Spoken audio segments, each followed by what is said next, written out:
नमस्कार, निलिमा चॅनलवर आपलं मनपूर्वक स्वागत आहे। आज आपण पाहूया मूग डाळीची पुरणपोळी। होळी जवळ आलेली आहे आणि त्या निमित्ताने आज मूग डाळीची पुरणपोळी मी आपल्याला करून दाखवत आहे। त्यासाठी मी 200 ग्रॅम मूग डाळ घेतलेली आहे। प्रथम ही मूग डाळ चांगली स्वच्छ 2-4 पाण्यातून धुवून 20 ते 25 मिनिटं आपल्याला भिजत घालायची आहे। आता ह्याच मापाची ही डाळ मी 20-25 मिनिटापूर्वी चांगली धुवून भिजत घातलेली आहे। यातलं आता पाणी काढून टाकूया। आता डाळीतलं पाणी काढून टाकलेलं आहे आणि डाळ एका पितळ्याच्या पातेल्यामध्ये घेऊन ते पातेलं गॅसवर ठेवलेलं आहे। गॅस मीडियम आहे। यामध्ये आता आपण गरम पाणी ओतूया। डाळ जर का पातेल्यात शिजवली तर ती चांगली शिजते, पटकन शिजते। ही डाळ शिजायला वेळ लागत नाही। पण जर का कुकरमध्ये ही डाळ शिजवली तर त्याचा अगदी फारच लगदा होऊन जातो आणि मग त्याचं पुरण खूप पातळ होतं। त्यामुळे ही डाळ अगदी पातेल्यातच शिजवून घ्यायची। साधारण 2.5 ते 3 पट पाणी घातलेलं आहे डाळ शिजण्यासाठी आणि अगदी पाव चमचा हळद घालते आहे। अगदी थोडासा रंग येण्यासाठी हळद यामध्ये चांगली शिजते, त्यामुळे त्याचा नंतर काही हळदट वास वगैरे असा काही पोळ्यांना येत नाही आणि आपण वेलची जायफळ व्यवस्थित घालतो, त्यामुळे हळदीचा वास त्याच्यामध्ये बिलकुल कळत नाही। आता मीडियम गॅसवर ही डाळ अशीच मध्ये मध्ये पाहत शिजवून घ्यायची आहे। साधारण ही डाळ शिजायला 15 ते 20 मिनिटं लागतील। आपण मध्ये मध्ये पाहूया। आता डाळ शिजायला ठेवून 5 ते 7 मिनिटं झालेली आहेत। डाळीमध्ये पाण्याचं प्रमाण व्यवस्थित आहे आणि डाळ जवळजवळ शिजलेली आहे, पण असे काही डाळकण राहू नये म्हणून 1-2-3 मिनिटं आपण ह्याच्यावर झाकण ठेवूया। अगदी गॅस बारीक केलेला आहे आणि झाकण ठेवूया। 2-4 मिनिटांनी पाहूया। 2-4 मिनिटं झालेली आहेत, पाहूया। डाळ अगदी मस्त शिजलेली आहे। त्यामध्ये थोडंसं जे पाणी आहे ते तेवढं राहिलंच पाहिजे। जर का पूर्ण पाणी संपलं तर डाळ अगदी गच्च गोळा होईल आणि त्यामुळे त्यातलं पाणी जे आहे ते निघून जाणार नाही। तर आता हे यातलं जे शिल्लक पाणी आहे ते काढण्यासाठी आपण ही डाळ एका चाळणीवर उपसून घेऊया।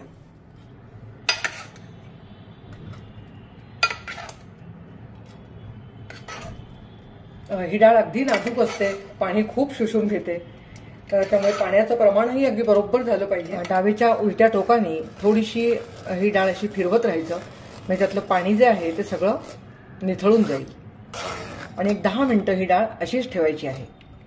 आता डाळीतलं पाणी चांगलं निथळेपर्यंत आपण मधल्या वेळात कणिक भिजवून घेऊया। कणिक भिजवण्यासाठी मी 150 ग्रॅम इथे गव्हाचं पीठ घेतलेलं आहे आणि 50 ग्रॅम मैदा घेतलेला आहे। म्हणजे ज्या मापाने, ज्या वजनाने आपण मुगाची डाळ घेतलेली आहे त्याच वजनाचं हे दोन्ही मिळून पीठ आहे। तर आता हे पीठ भिजवताना आपण एक बाउल घेऊया। त्या बाउलमध्ये हे पीठ काढून घेते। ही आपण पोळीसाठी जी पिठं वापरतो ती व्यवस्थित चाळून घेणं हा एक खूप महत्त्वाचा भाग आहे। आपल्याकडे 4 चाळणीच्या मध्ये अशा जाळ्या असतात, तर यातली जी सगळ्यात बारीक जाळी आहे याला सपेटीची जाळी असंही म्हणतात। तर या सपेटीच्या चाळणीने आपल्याला ही सगळी पिठं चाळून घ्यायची आहेत। म्हणजे आपल्याला जे तांदूळाचं पीठ सुद्धा लागणार आहे पोळी लाटताना, तर ते सुद्धा मी या बारीक चाळणीने चाळून घेतलेलं आहे। पीठ जरा सुद्धा जाड असू नये। जेवढी आपण पिठं बारीक आणि अशी स्मूथ घेऊ तेवढी आपली पोळी मऊसर आणि अशी छान खुसखुशीत होते।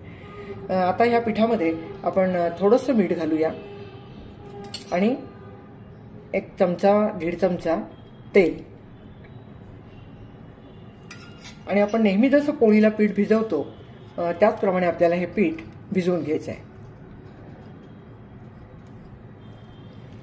फार घट्ट नाही आणि फार सैल नाही।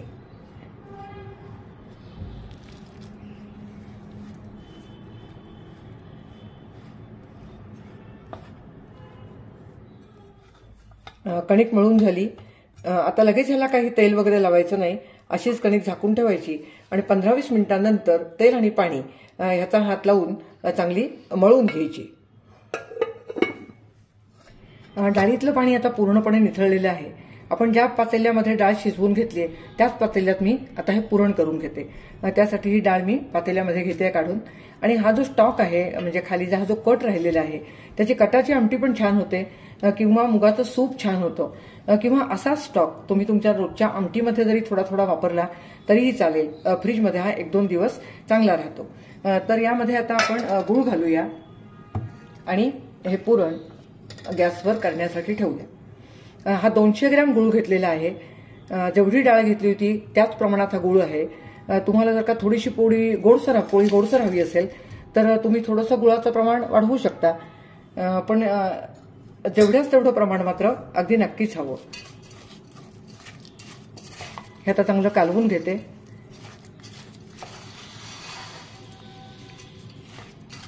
आणि गॅसवर पुरण करण्यासाठी हे पातेलं ठेवतो. गॅसवर आता मी पुरण करण्यासाठी ठेवलेलं आहे.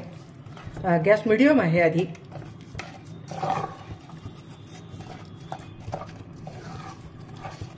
ही डाळ मुगाची असल्यामुळे याला तेवढा गूळ साधारण पुरेसा होतो.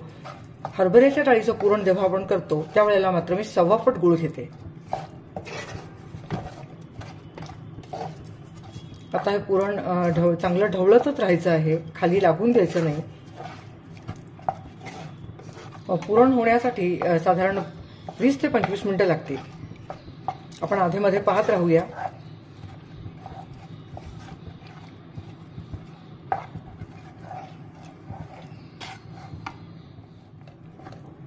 तर पहा, आता एकूण 15 ते 20 मिनिटं झालेली आहेत पुरण करायला सुरुवात करून. पुरण आता चांगलं आळत आलेलं आहे. तर पहा मंडळी, पुरण करायला सुरुवात करून 20 ते 25 मिनिटं झालेली आहेत. बरोबर 25 मिनिटं आपल्याला हे पुरण करायला लागलेली आहेत. पुरण झालं हे कसं ओळखायचं तर पूर्वापार चालत आलेली एक पद्धत आहे की त्यामध्ये आपलं असं उलथणं जे आहे ते पुरणामध्ये असं उभं राहिलं की पुरण झालं. ते पडता कामा नाहीये. हे असं उलथणं उभं राहिलं म्हणजे पुरण झालं हे समजायचं. आणि आता मी गॅस बंद करते. पुरण आपलं तयार आहे. यामध्ये आता आपण वेलची जायफळ घालून घेऊया. वेलची पावडर जी आहे ती मी घरी खलामध्ये कुटून घेतलेली आहे, छोट्या खलबत्त्यामध्ये. आणि त्यामुळे त्याच्यामध्ये बारीक बारीक असे वेलचीचे कण राहण्याची शक्यता असते, दाणे. तर ही वेलची पावडर 1 ते 1.5 चमचा घेतलेली आहे. ती आपण ह्याच्यामध्ये चाळून घालूया.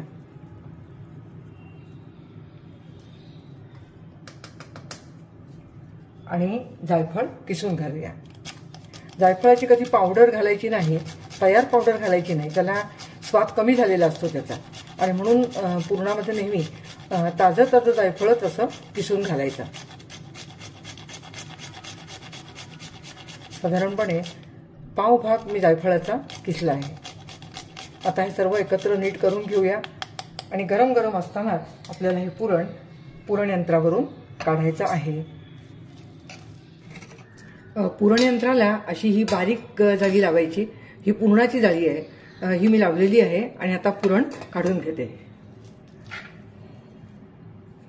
साधारण हे गरम गरम असतानाच ग्राइंड करायचं. पुरण थंड झालं की मग ते यंत्रातून नीट पडत नाही.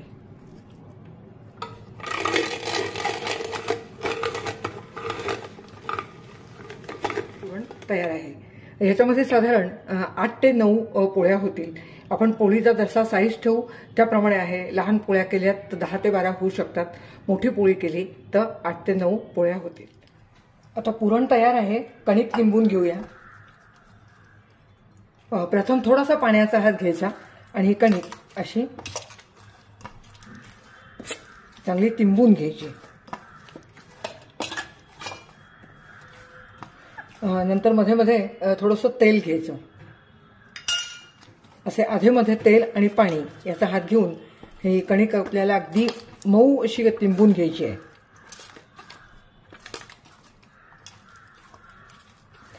आपल्या तळ हाताचा जो हा भाग असतो त्याने ही कणिक अशी मळून घ्यायची.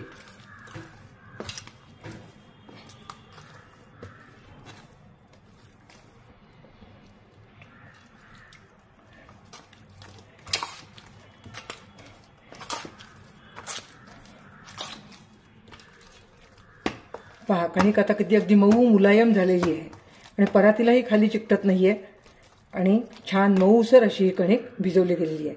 आता ही एका पडघ्यामध्ये काढून घेऊया. ज्या पडघ्यामध्ये आपल्याला कणिक ठेवायचे त्याच्यामध्ये अगदी 2-3 चमचे असं खाली तेल घालते.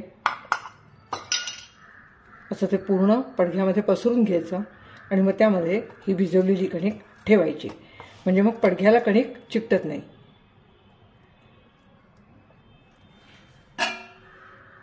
आता ही कणिक 10 मिनिटं अशीच झाकून ठेवूया आणि नंतर पोळ्या करूया. आता कणिक 10 मिनिटं मुरते आहे तोपर्यंत आपण कटाची आमटी करूया. त्यासाठी मी हे पुरण यंत्र धुवून घेतलेलं आहे, त्याचं हे पाणी आहे. ते आपण जो मगाशी कट काढलेला आहे मुगाच्या डाळीचा त्यामध्ये घालून घेतलंय. फोडणीसाठी तेल तापत ठेवलंय.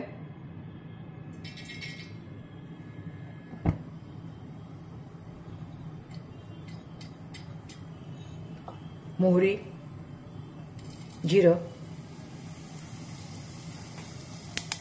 हिंग, कढीपत्ता, 4 मेथीचे दाणे, लाल सुक्या मिरच्या आणि हळद.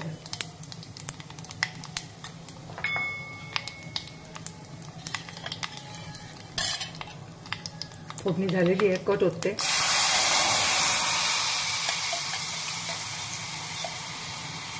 मस्तपैकी कटाची आमटी करून घेऊया.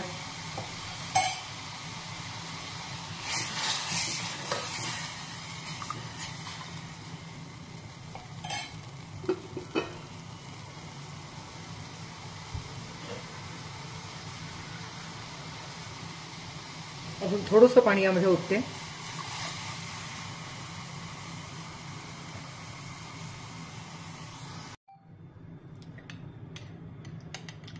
थोडंसं लाल तिखट,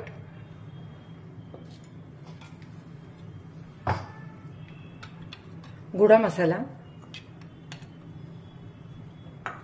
तुम्हाला आवडत असेल तर थोडा गरम मसाला घातला तरी सुद्धा चालेल. आणि हे जिरं खोबरं.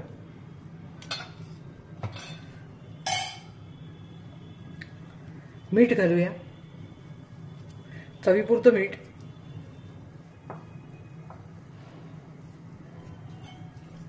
आता आमटी ढवळून साधारण अंदाज घ्यायचा आणि जर का वाटलं तर थोडंसं पाणी तुम्ही घालू शकता.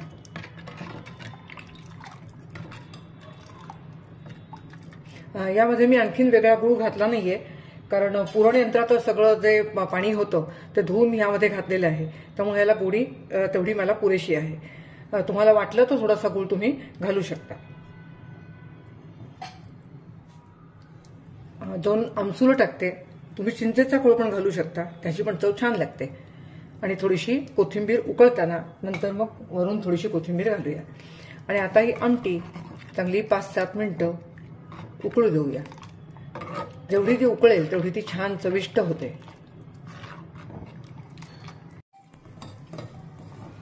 पहा, आता आमटी उकळायला सुरुवात झालेली आहे. गॅस थोडासा बारीक करते.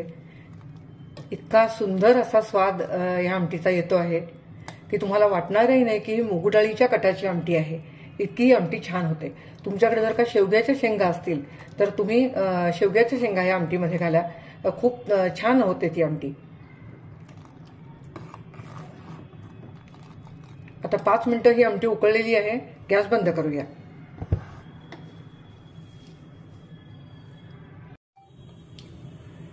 पुरणाचे गोळे करून घेतलेले आहेत आणि कणिक आपण मगाशीच मळून ठेवलेली आहे. आता पोळ्या करायला सुरुवात करूया. साधारणपणे पुरणाचा गोळा जेवढा असतो त्याच्या निम्मे ही कणिक घ्यायची असते. ही कणिक घेतलेली आहे मी हातावर.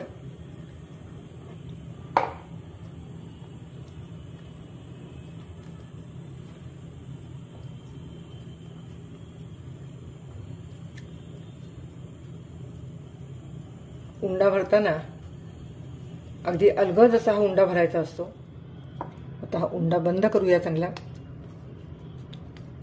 आणि तांदूळाच्या पिठामध्ये हा उंडा मी घोळवून घेते आहे. थोडंसं तांदूळाचं पीठ पोलपाटावर घातलंय. उंडा थोडासा हाताने प्रेस करून घेते.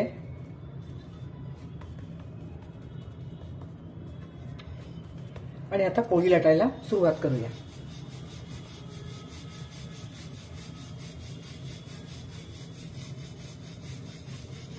अर्धी पोळी लाटून झाली की अशी लाटण्यावरती घ्यायची आणि त्याची बाजू बदलून घ्यायची. पुन्हा थोडंसं पीठ घातलेलं आहे. आता ही बाजू मी पोलपाटाकडची बाजू वर घेतलेली आहे आणि आता पुन्हा ही पोळी पूर्ण लाटून घेते.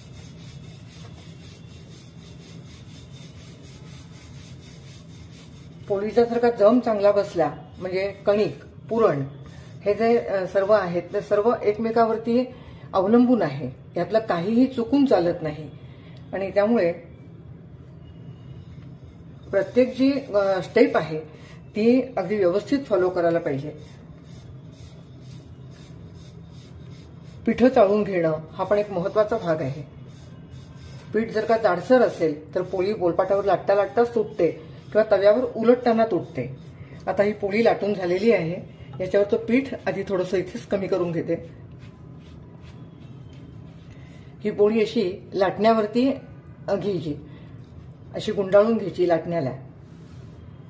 आणि आता आपण ही पोळी तव्यावर टाकूया.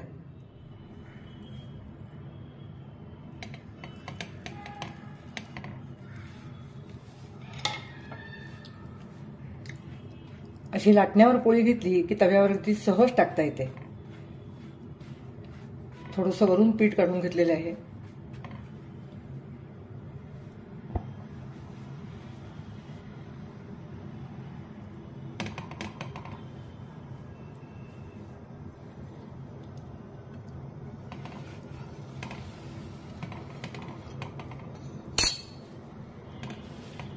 पोळी तव्यावर अशी थोडीशी कपड्याने फिरवत राहायचं. हे जे कापड घेतलेलं आहे त्यात असं मऊसर हवं. आता थोडीशी पोळी फुगायला लागलेली आहे. पोळी उलटून घेऊया.